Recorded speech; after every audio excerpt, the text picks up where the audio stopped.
जैसे सुख और खुशी जीवन का अभिन्न हिस्सा है, वैसे ही दुख भी जीवन का हिस्सा है।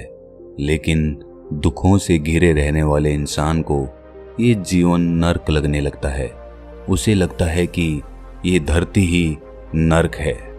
किसी का बेटा उसकी बात नहीं मानता, किसी का पिता अपने बेटे की बात नहीं सुनता, किसी के प्रियजन की मृत्यु हो जाती है और ऐसे ही तमाम तरह के दुखों से भरी हुई ये जिंदगी हमें नर्क लगने लगती है। लेकिन हम ये नहीं समझ पाते कि सुख और दुख एक ही सिक्के के दो पहलू हैं। दोस्तों, गौतम बुद्ध ने अपनी कहानियों के माध्यम से लोगों को इस सिक्के के दोनों पहलू सुख और दुख को समझाने की बहुत कोशिश की। तो हम भी एक ऐसी ही कहानी के माध्यम से आपको इस सिक्के के दोनों पहलू समझाने की कोशिश करेंगे। जिस तरह मैं अपनी कहानियों के माध्यम से दुनिया में मोटिवेशन फैलाता हूँ, वैसे ही आपका सब्सक्राइब करना मुझे मोटिवेशन देता है। लेने और देने का ये सिलसिला जारी रहे, इसीलिए दोस्तों इस चैनल को सब्सक्राइब ज़रूर कर लें। तो चलिए कहानी शुरू करते हैं। एक बार गौतम बुद्ध एक नगर से गुजर रहे थे। रास्ते में उन्होंने एक बच्चे को देखा जो अपने घर के आंगन में खेल रहा था और उसकी माँ कुछ काम कर रही थी। तभी उस बच्चे की माँ ने बुद्ध को देखा और उन्हें प्रणाम किया और फिर कहा, आप रुकिए बुद्ध, मैं आपके लिए कुछ लेकर आती हूँ। बुद्ध ने कहा, मेरा पात्र भरा हुआ है, मैं उतना ही लेता हूँ जितना मेरे पात्र में आता है, इसलिए आज मैं कुछ नहीं ले सकता। मैं कल फिर आऊँगा, तो मुझे कल दे देना। बुद्ध ने उस बच्चे के सर पर हाथ रखा और वहां से चले गए। अगले दिन बुद्ध फिर उस स्त्री के पास आए। स्त्री बुद्ध को देखकर बेहद खुश हो गई और उन्हें एक पात्र में चावल भर कर देती है। बुद्ध ये स्वीकार कर लेते हैं। बुद्ध ने उस स्त्री को कुछ जड़ी बूटी दी और कहा, इसे चावल के बीच दबाकर रख देना और अपने बच्चे को इसका रस निकालकर पिलाना, इस तरह वो स्वस्थ बना रहेगा।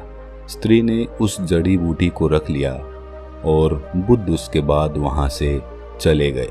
एक महीने बाद बुद्ध श्रावस्ती में संसार में व्याप्त प्राणियों की पीड़ा पर उपदेश दे रहे थे। तभी उस सभा में एक स्त्री अपने बच्चे को अपने गले से लगाए बुद्ध के पास पहुंची और बच्चे को बुद्ध के चरणों में रखकर बोली, हे बुद्ध, मौत क्या होती है, उसकी वेदना क्या होती है, ये आप मुझसे पूछो। मैं एक विधवा हूँ, मेरा पुत्र भी मुझे अब छोड़कर चला गया है, वो ना अब रोता है ना हंसता है। हे बुद्ध, क्या आपने मुझे नहीं पहचाना? बुद्ध ने उस बच्चे को अपनी गोद में उठाकर उस स्त्री से कहा, तुम्हारा पुत्र बहुत ही सुंदर है, मैंने तुम्हें कुछ जड़ी बूटियां दी थी, क्या तुमने उसे नहीं पिलाया? वो स्त्री बुद्ध के चरणों में गिरकर बोली, हे बुद्ध, मुझे माफ कर दें, वो जड़ी बूटियां मैंने फेंक दी थी, मैं आप पर विश्वास नहीं कर पाई। मुझे लगा कहीं वो जड़ी बूटियां मेरे पुत्र को हानि ना पहुंचा दे। गांव के कुछ लोग भी आपको पाखंडी और ढोंगी बताते थे। बुद्ध ने उस स्त्री को कहा कि क्या अब तुम्हें मुझ पर विश्वास है? स्त्री बोली, हाँ बुद्ध, मैं मेरे बेटे को ठीक करने के लिए हर जगह गई। तब किसी ने मुझसे कहा कि आप बुद्ध के पास जाओ, वो सबकी समस्या को दूर करते हैं, तुम्हारी समस्या को भी जरूर दूर कर देंगे। हे बुद्ध, आप मेरे बेटे को कृपया करके जीवित कर दें। बुद्ध ने स्त्री से कहा, जैसे जीवन सत्य है वैसे ही मृत्यु भी सत्य है, उसे स्वीकार करना चाहिए। स्त्री बोली, हे बुद्ध, आप मेरी वेदना नहीं समझ रहे हैं, मैं एक विधवा हूँ, मेरे जीने का इकलौता सहारा मेरा पुत्र था और अब वो भी मुझे छोड़कर चला गया। अब मैं किसके सहारे जीऊंगी? मुझे ज्ञान के बड़े उपदेश नहीं चाहिए, मुझे केवल मेरा पुत्र चाहिए। क्या आप उसे जीवित नहीं कर सकते? क्या आप मुझ पर रहम नहीं करेंगे? बुद्ध बोले, ठीक है, मैं तुम्हारे बेटे को अवश्य जीवित कर दूंगा, लेकिन उसके लिए तुम्हें सबसे पहले मेरा एक काम करना होगा। तुम्हें जाकर किसी एक घर से मुट्ठी भर पीली सरसों के दाने लाने हैं। वो स्त्री कहती है, ठीक है बुद्ध, मैं अभी लेकर आती हूँ। बुद्ध ने कहा, रुको, तुम्हें ये सरसों के दाने किसी ऐसे घर से लाने हैं जहां आज तक कोई मृत्यु ना हुई हो। वो स्त्री आंसू पोंछकर बोलती है, हे बुद्ध, मैं अभी लेकर आती हूँ।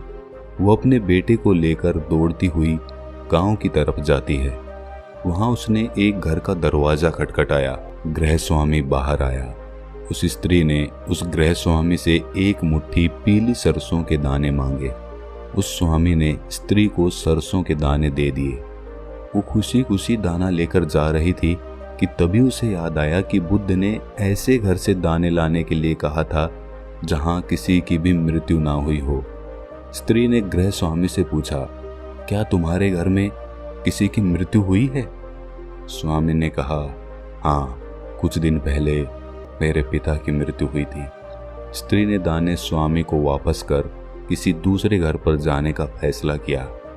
दूसरे घर में जाकर उस स्त्री ने फिर से सरसों के दाने मांगे और पूछा कि क्या तुम्हारे घर में किसी की मृत्यु हुई है?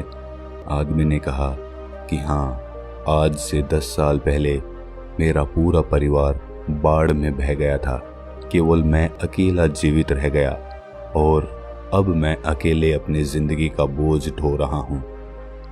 उस स्त्री ने सोचा कि ऐसा घर कहाँ पे मिलेगा जहाँ पे किसी की भी मृत्यु ना हुई हो, लेकिन फिर भी उसने कोशिश जारी रखी, हार नहीं मानी। वो पूरे दिन सुबह से शाम तक पूरे गांव में घूमती रही, लेकिन उसे कोई भी ऐसा घर नहीं मिला जहाँ किसी की मृत्यु ना हुई हो। वो स्त्री रोते रोते अपने बेटे को गले से लगाकर बुद्ध के पास जा रही थी। तभी उसे रास्ते में एक शमशान घाट दिखा। उसने वहां जाकर अपने बेटे के लिए एक गड्ढा खोदना शुरू कर दिया। वो गड्ढा खोदती जा रही थी और रोती जा रही थी। उसके बाद उसने काफी देर तक अपने बेटे को निहारा और उसका माथा चूमते हुए उसने फिर उसी गड्ढे में अपने बेटे को दफन कर दिया और अपने आंसू पोंछकर बुद्ध के पास आ गई। बुद्ध उसी सभा में स्त्री का इंतजार कर रहे थे। वो बुद्ध के चरणों में गिरकर रोने लगी। उसके आंसू रुकने का नाम नहीं ले रहे थे। वो बस रोती जा रही थी। जिसे जीवन मिला है उसे मृत्यु भी अवश्य मिलेगी, चाहे राजा हो या रंक, युवा हो या कोई वृद्ध, मृत्यु सभी को आनी है। वो स्त्री बुद्ध से बोली, हे बुद्ध, आप सच कहते हैं।